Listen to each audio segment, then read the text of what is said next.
کا سبب کیا ہے؟ کتاب کے الف کو امالہ کرنے کا سبب جو تا سے پہلے جو کسرہ ہے، یہ کسرہ سبب بن گیا ہے امالے کا.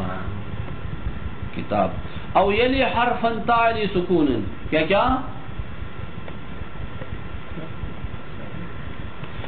او یلی حرفا، یا یہ الف ایک حرف کے پیچھے آ گیا، وہ حرف سکون کے پیچھے ہے، وہ سکون سبب بن جاتا ہے امالے کا. کیا سکون سبب امالہ بن گیا ہے. اچھا، او یلی حرفا تعلی سکون قد ولی ذالک الکسر، ذالک السکون کسرا، وہ سکون پھر کسرے کے پیچھے ہے. عجب ہے، الف ایک حرف کے پیچھے ہے، وہ حرف سکون کے پیچھے ہے، وہ سکون کسی کسرے کے پیچھے ہے، وہ کسرہ سبب بن گیا، وہ کسرہ سبب امالہ. کا شملال، شملال، دیکھیے شملال کے الف کو آپ امالہ کر سکتے ہیں. ہاں جائز ہے امالہ کرنا. یہ الف کس کے بعد آ گیا؟ سکون، حرف ساکن کے پیچھے، میم ساکن ہے. سکون کس کے پیچھے ہے؟ شین کے کسرے کے پیچھے، شیم لال. اچھا، کیونکہ جب یا ہو یا اس کے بعد کسرہ ہو یا اس کے بعد یا ہو، یا اس لیے کیا ہے کسی کسرے کے پیچھے ہو، تو یہ کسرہ دیکھے اس الف کو اس کسرے کی طرف مائل کر کے ادا کریں گے تو آسانی ہو جاتی ہے تلفظ کے لیے. تلفظ میں آسانی کرنے کے لیے کیا کرتے ہیں؟ یہ امالہ کرتے ہیں. اب جب کسرہ آتا ہے یا آتا ہے تو یہ تو الف اور یہ کسرہ، الف اور یہ یا، الف کو الف تلفظ کرنا تھوڑا سا مشکل ہو جاتا ہے. کیا کرتے ہیں پھر؟ امالہ کر دیتے ہیں، مائل کرتے ہیں، یا کی طرف مائل دیتے ہیں. اچھا، اسی وجہ سے کیا ہے امالہ کیا جاتا ہے. ہاں بڑھیا، یہ چیزیں گاہی یا گاہی کسرہ گاہی کیا ہیں، یہ چیزیں سبب بنتے ہیں ہاں امالہ کے. وفصل حا بین الساکن و بین الحذف التالی الالف کلا فصل يعد. اما ہا کا فاصلہ آنا ساکن اور حرف تالی کے درمیان، فاصلہ ہا بین وہ حرف جو ساکن ہے اور وہ حرف جس کے پیچھے الف آیا ہے، دونوں کے درمیان ہا فاصلہ آنا گویا کلا فصل حساب ہو جاتا ہے. اب دیکھیں، کیونکہ یہ ہا خفا یعنی ہلکا ادا ہوتا ہے، ہا کا تلفظ کیا ہے؟ ہلکا ہے، اسی وجہ سے ہا فاصلہ ہو تو آئی بھی نہیں ہے. مثال کدرہما کا، درہما کے من کے میم کے اوپر جو الف ہے اس کو امالہ کر سکتے ہیں. یہ میم کس کے پیچھے آ گیا ہے؟ ہا کے پیچھے. میم اور ہا کے درمیان، میم اور را کے درمیان ہا فاصلہ آ گیا ہے، اور را کسرے کے پیچھے ہے.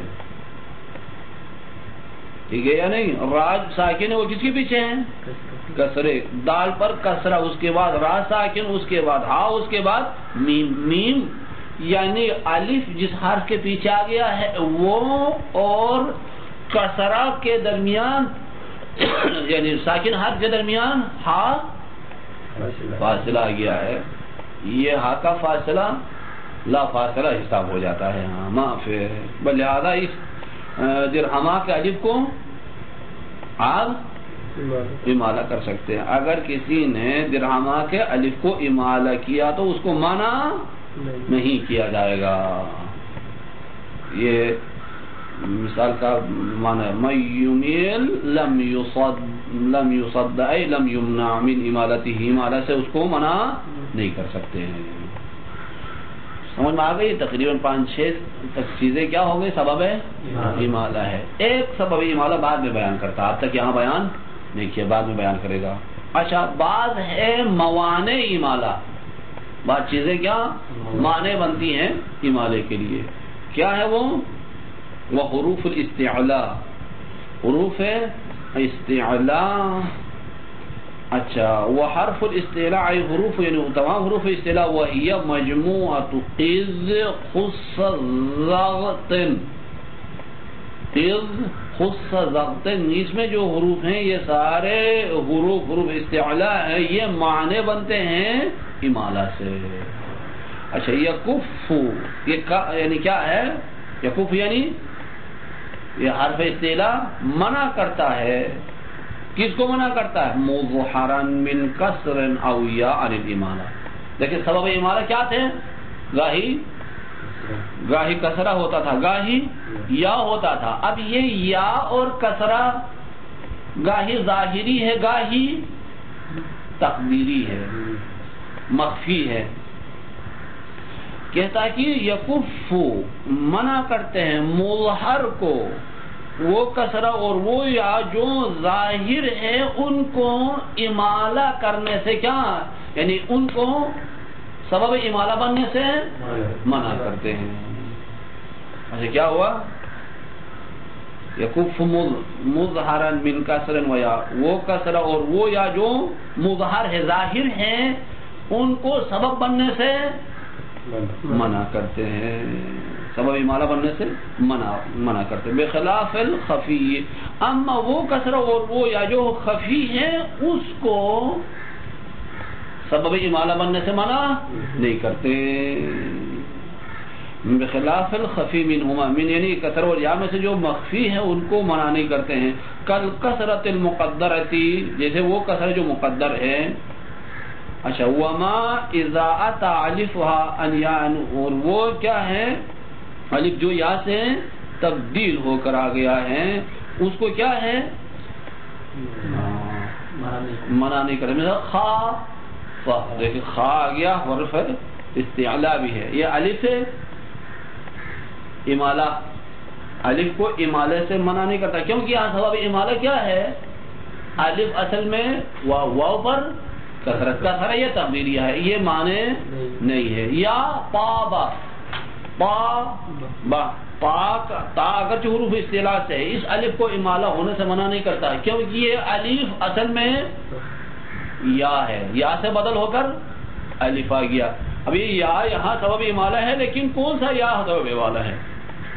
جو مخفی ہے ظاہر ہے نا. یہ الف طابا امالہ ہو جاتا کیونکہ اصل میں یا سبب بنتا ہے امالے کا. لہذا یہ اچھا حروف استعلاء سبب ظاہری کو منع کرتے ہیں امالے سے. سبب ظاہری کو کسرہ اور یا جو ظاہری ان کو منع کرتے ہیں. اما اگر ظاہری نہ ہو مخفی ہو تو ان کو امالے سے سبب امالہ بننے سے ان کو منع نہیں کرتے ہیں. دیکھیں اب